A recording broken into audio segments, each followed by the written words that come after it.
របៀបសេរីម៉ោងឲ្យត្រឹមត្រូវលើទូរស័ព្ទដៃ iPhone អ្នកគ្នាវីដេអូនេះខ្ញុំធ្វើតាម Snowpo នៅក្នុង comment ម្ដងទៀតផងដែរ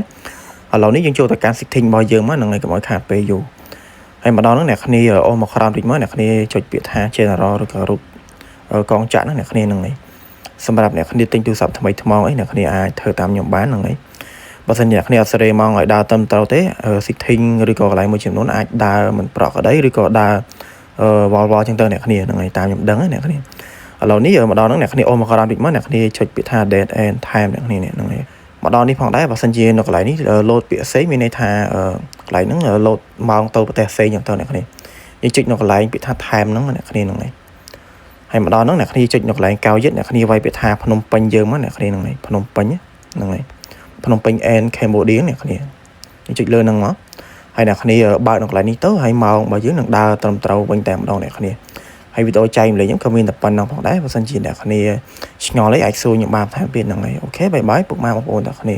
ចាំជួបគ្នានៅវីដេអូ channel ដឹងថ្មីទៀតណាអ្នកគ្នាហ្នឹងហើយ